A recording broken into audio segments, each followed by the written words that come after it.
A continuación, como antes he comentado ya, la intervención de los bomberos, he comentado ya, bueno, nuestra coordinación, relación que tenemos directamente con ellos.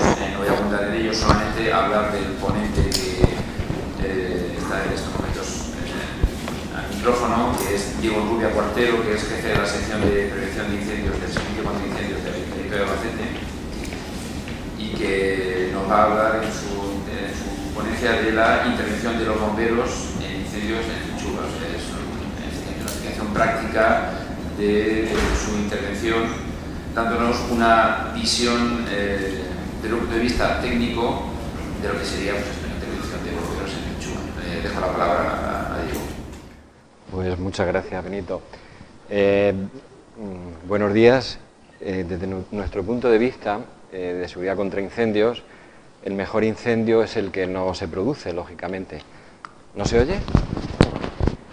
Hay que acercarse. Sí, no, está bien, solamente acercarse. Vale. Un poquito. Vale. Está bien. ¿Se oye ya? Sí. Vale. Decía que el mejor incendio es el que no se produce, y en caso de producirse, pues que sea un conato que rápidamente se pueda controlar. Por lo tanto, cuando nosotros hablamos de seguridad contra incendios, siempre estaremos hablando de dos conceptos: prevención de incendios y protección contra incendios. Y vamos a adoptar medidas para que el incendio no se produzca, y en caso de producirse, pues tenemos que adoptar o tener adoptadas una serie de medidas que nos minimicen los daños. Las medidas de prevención y protección, a su vez, las vamos a clasificar o se clasifican en medidas estructurales o de diseño y medidas funcionales o de comportamiento. Entendemos que una es complementaria de la otra, es decir, yo puedo tener un edificio perfectamente diseñado con sistemas de extinción automática, con sistemas de extinción manual, extintores, bocas de incendio, totalmente compartimentado como sistemas de detección, pero si luego el personal que tengo allí no sabe cómo utilizar esas instalaciones o no sabe cómo reaccionar ante una señal de alarma, pues estamos perdiendo eficacia, prácticamente toda, en el diseño, que en principio era fenomenal. En cuanto a las medidas estructurales o de diseño, que por parte de los ocupantes pues van a ser difícilmente modificables, o sea, nos entregan un proyecto con una serie un edificio con una serie de instalaciones, y como ocupantes las podemos modificar, pero difícilmente. Habría que hacer proyectos, obras de adaptación y demás. Estas medidas estructurales las podemos clasificar en medidas de protección pasiva, es decir, aquellas medidas que vamos a adoptar, por ejemplo, para evitar la propagación del incendio: compartimentación, resistencia al fuego que le damos a la estructura, el diseño de la geometría de las vías de evacuación, la accesibilidad de bomberos, es decir, aquellas medidas que de alguna forma o nos resisten el fuego o nos ayudan a realizar una buena evacuación. Por contra, las medidas de protección activa serían aquellas que actúan directamente sobre el fuego con la idea de controlarlo, bien sistemas de extinción automática o bien sistemas de extinción manual. En cuanto a las medidas funcionales, insisto que tiene que haber un complemento perfecto entre las medidas estructurales de diseño y las medidas funcionales. Pues podríamos citar en primer lugar el mantenimiento, o sea, el mantenimiento de las instalaciones, tanto las que nos pueden iniciar un incendio como de aquellas instalaciones que nos van a proteger contra ese incendio, es sumamente importante. Sobre todo las instalaciones que nos van a proteger contra el incendio son instalaciones que normalmente no funcionan. Van a funcionar con suerte nunca, pero en el momento que funcionen van a funcionar una o dos veces en su vida, con lo cual les tenemos que pedir unas exigencias muy grandes en cuanto a mantenimiento. Otro tipo de medidas funcionales o de comportamiento, que se ha hablado también en las mesas anteriores, es la formación. Por lo que comentábamos antes, yo puedo tener bien diseñado el edificio en cuanto a medidas estructurales, pero luego mi personal no lo tengo formado en cuanto a utilización, lo más básico, de extintores, con lo cual me están perdiendo esas medidas de eficacia. Potenciación de conductas seguras, bien a nivel de formación o bien mediante cartelería, por ejemplo, la cartelería indicando la prohibición de fumar o la exigencia de permisos de fuego en determinadas zonas donde haya un riesgo de incendio elevado. Y por último, dentro también de las medidas funcionales o de comportamiento, pues es la elaboración de procedimientos para incorporación a planes de autoprotección o planes de emergencia. Si conseguimos que todo esto, las medidas funcionales y las medidas de diseño, pues engranen perfectamente, yo lo entiendo como un engranaje, una maquinaria, pues le haremos funcionar y haremos que la maquinaria de la seguridad nos funcione perfectamente, con lo cual estaremos incrementando el nivel de seguridad. Esto, que entiendo que es básico para cualquier establecimiento, pues requiere todavía mucha mayor importancia en el caso de establecimientos hospitalarios. De una parte, pues dada la complejidad que tiene un establecimiento hospitalario en cuanto a instalaciones, y de otra parte, por las características particulares que pueden tener sus ocupantes, que con arreglo a la definición del documento básico SI, no haría falta esta definición, yo creo que todo el mundo lo sabemos, pero en su mayoría son incapaces de cuidarse por sí mismos, con lo cual ese perfecto engranaje yo creo que aquí cobra mucha mayor importancia. De todas estas medidas, una de las que yo considero de mayor importancia, son aquellas medidas que recoge la normativa y que van orientadas a evitar la propagación del incendio dentro del propio establecimiento. Dentro de esas medidas, la considero las más importantes por las características particulares que tienen los ocupantes. Es decir, si vamos a tener dificultad en movilizarlo, es importante que esté el establecimiento pues claramente compartimentado, que el incendio que podamos tener sea lo menor posible y yo pueda desplazar a los ocupantes a otras zonas. Una de las exigencias es que tengamos plantas compartimentadas al menos en 2 sectores de incendio con una superficie menor de 1.500 metros cuadrados. Esto es un mínimo que exige la normativa. A partir de ahí, y una vez estudiado el riesgo concreto de cada establecimiento, pues a lo mejor es conveniente reducir esas superficies. Nos exige también un nivel de compartimentación determinado para algunos locales que entiende que el inicio o la probabilidad de inicio del incendio puede ser mucho mayor que en otros, clasificándolo como locales de riesgo especial, con lo cual tienen que estar también compartimentados respecto a otros locales. Por citar alguno, pues almacenes de farmacia, taller de mantenimiento, locales técnicos, salas de calderas. Esta compartimentación que nos exige la norma debe tener continuidad en los espacios ocultos. Es decir, si yo tengo un recinto perfectamente compartimentado, puede llegar a tener un falso techo de escayola y no dejar esa compartimentación a nivel de ese falso techo. Pues, tengo un incendio en el interior, el falso techo desaparece como consecuencia del incendio y a nivel de ese falso techo o un falso suelo se me va a propagar a otras zonas colindantes. Con lo cual la compartimentación tiene que llegar hasta nivel de forjado. El paso de instalaciones, pues tendríamos el mismo problema. Yo tengo mi establecimiento perfectamente compartimentado en diferentes sectores, en los locales de riesgo especial con su protección perfectamente compartimentado también, y luego yo atravieso con una serie de instalaciones esos locales, con lo cual he perdido la compartimentación, bien sea a través de conductos de ventilación, bien sea a través de bandejas de cables o bien otro tipo de conductos que tengan fluidos, con lo cual hay que adoptar pues medidas que nos impidan que esa propagación se pueda producir, bien mediante collarines, sellado mediante materiales intumescentes, puertas cortafuegos en el interior de conductos, cualquiera de las soluciones que nos permite la norma. Y por último, también para evitar la propagación del incendio, la norma establece que los materiales de recubrimiento tengan una determinada reacción al fuego, es decir, básicamente que tengan una baja combustibilidad, que tengan una baja tasa de desprendimiento de gotas incandescentes y que tengan una baja tasa de desprendimiento de humos. Gotas incandescentes especialmente en materiales que se vayan a colocar a nivel de techo para evitar que el incendio se pueda propagar a niveles inferiores. En cuanto a la evacuación de ocupantes, el tipo de ocupantes que nos podemos encontrar en un hospital pues tienen diferente tipo de movilidad. Podemos encontrar ocupantes con una movilidad normal, pues en consultas externas, por ejemplo, ocupantes con una movilidad reducida, que vayan en sillas de ruedas o con muletas, ocupantes que no tengan movilidad, pero el propio personal del hospital lo pueda llevar de un sitio a otro, y nos podemos encontrar ocupantes también que no tengan movilidad y aparte no se puedan movilizar pues porque están conectados a una serie de aparatos que son necesarios para su vida.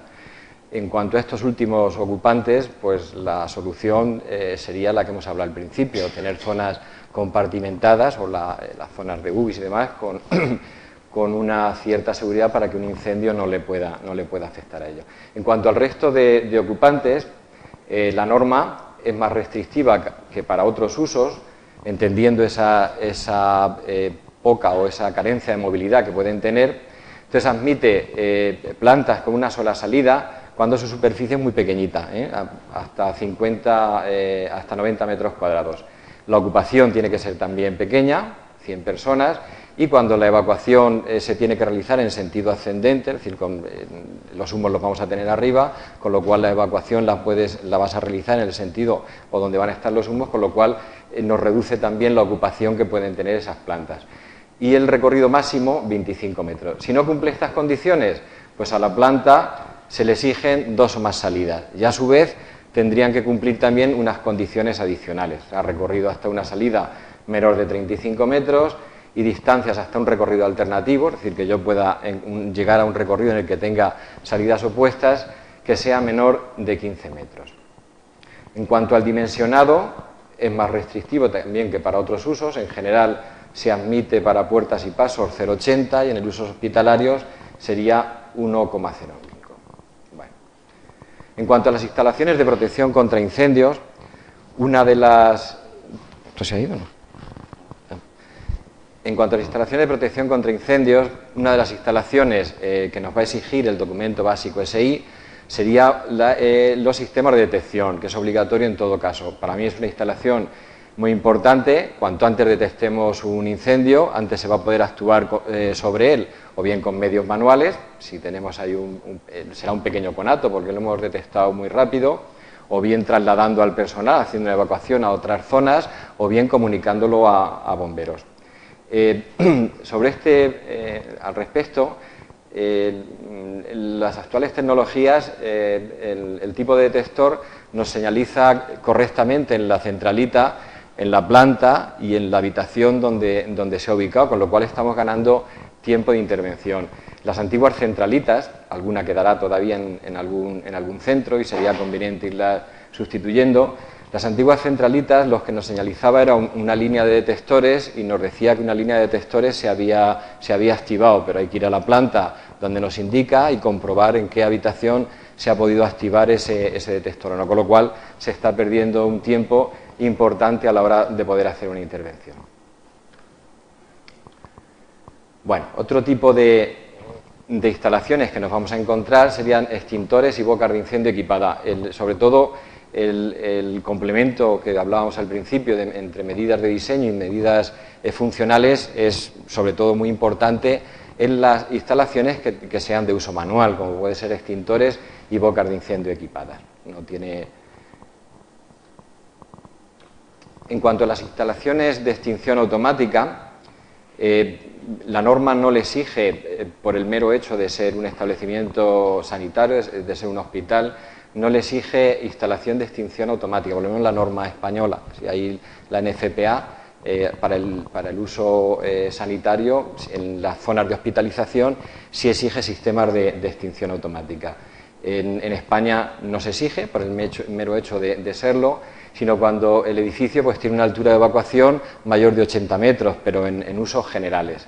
Sí es más restrictivo en las cocinas de los usos hospitalarios, que en general exige extinción automática la norma a partir de 50 kilovatios y cuando entramos en uso hospitalario lo exige a partir de 20 kilovatios.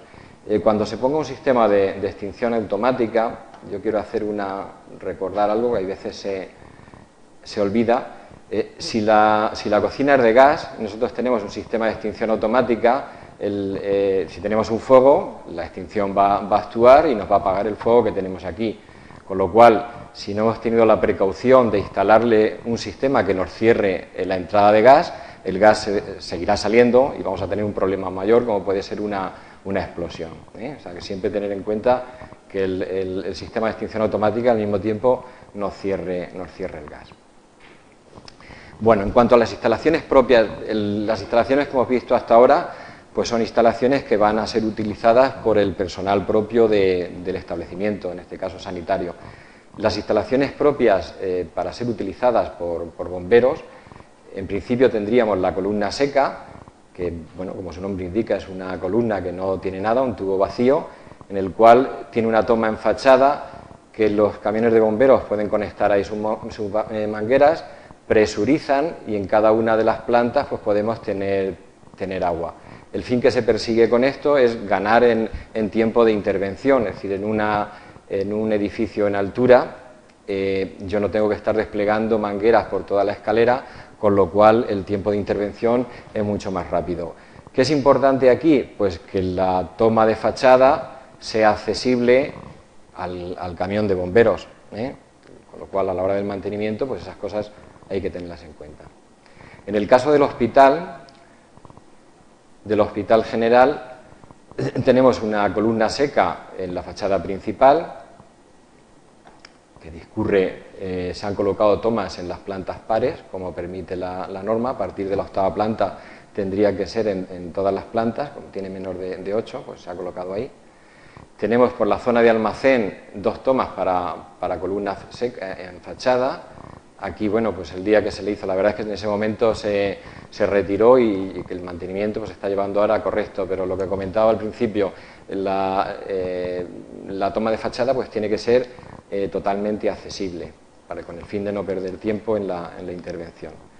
Otra toma tiene por la zona de urgencias, que discurre también en vertical.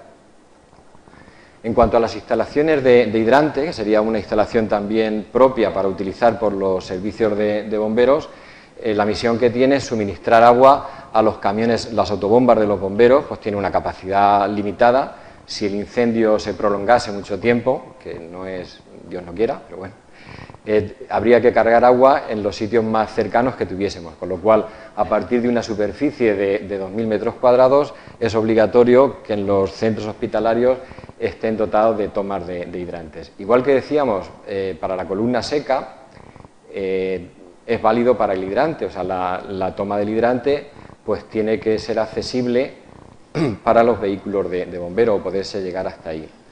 En cuanto a la dotación que tiene el hospital de hidrantes, contando con la red pública que tiene el ayuntamiento, tendríamos uno en la rotonda, otro debajo de la pasarela y luego en el interior del hospital pues tienen el antiguo edificio del CAS en una de las fachadas, en la otra fachada por Francisco Javier de Moya tiene también, en la zona de urgencias, en la rampa de urgencias tiene un hidrante también que ha sufrido una pequeña modificación que ahora veremos.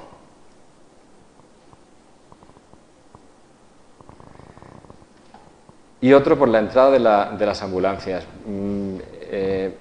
Como comentaba antes, el acceso a esas tomas de agua que nosotros necesitamos es importante que sea rápido, con lo cual aquí había un problema que luego afortunadamente se solucionó, yo creo muy bien, y es que se ha ordenado esa zona de ambulancias, esa zona de aparcamiento, con lo cual pues no tenemos problema en acceder si tuviésemos que acceder a la toma interior. Otro de los aspectos importantes desde el punto de vista nuestro, o sea, para que puedan intervenir los bomberos es importante que puedan llegar al lugar de la intervención, con lo cual es importante la accesibilidad, estudiar la accesibilidad del edificio. En concreto, para el Hospital General tenemos accesibilidad por la entrada principal, tenemos accesibilidad por la zona de urgencias y tendríamos accesibilidad por la zona de ambulancias. Esas son las principales. Desde ahí podemos acceder a cada una de las salas en que está dividido el hospital, a las terrazas de una zona y de otra zona, y teníamos antes un acceso por aquí, por circunvalación, y otro acceso que podría utilizarse, los accesos principales los tendríamos ahí, pero teníamos otros accesos por circunvalación. Con las obras de remodelación, pues esos accesos desaparecen, con lo cual es importante cuando se hagan obras y de cierta envergadura, pues que se comunique, como en este caso, al servicio contra incendios. Pues se hace una visita, se ve por dónde se puede acceder, se ve si hay algo que se haya podido modificar o no modificar, nosotros tomamos nota, lo incluimos en nuestras fichas de intervención y en caso de tener que intervenir, pues bueno, pues no nos vamos a encontrar con sorpresas que luego no nos van a venir nada bien. Entonces, aquí el acceso principal se sigue manteniendo y luego lo único que nos ha cambiado es la zona de aquí, que bueno, pues tenemos una pequeña puerta aquí que todavía podemos seguir accediendo. Como detalle, pues incluso las instalaciones de la red de hidrantes que podrían verle afectada, pues aquí se ha tenido en cuenta que se puedan seguir utilizando por parte de los bomberos, entonces se le ha hecho aquí un cajeado, que estéticamente pues no será muy bonito, pero la verdad es que cumple su función, con lo cual podemos seguir accediendo a esas instalaciones.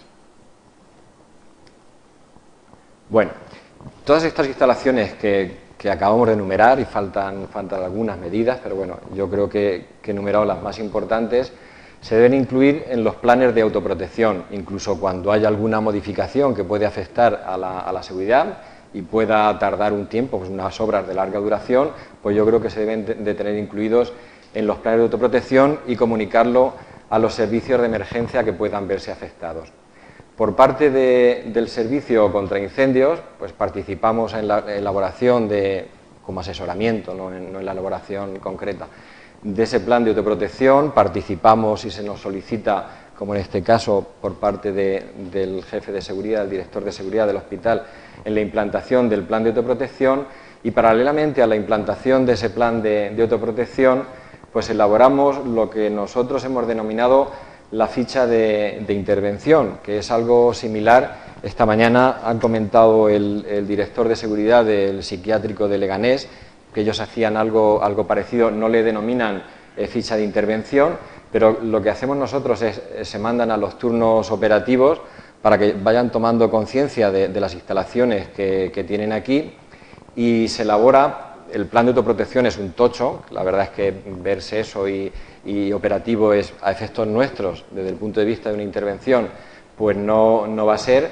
Entonces se extractan pues una serie de datos que a nosotros podemos considerar o consideramos de interés, como datos de identificación, accesibilidad de los vehículos y entorno, accesibilidad de los bomberos sin vehículos, datos constructivos de forma general del edificio, ubicación del corte de suministros, ubicación de instalaciones con riesgo, datos de interés de edificios anexos, evacuación de ocupantes, por lo menos una idea general donde pueden confinarse, el tipo de ocupante que se va a tener, y luego pues otra información a destacar.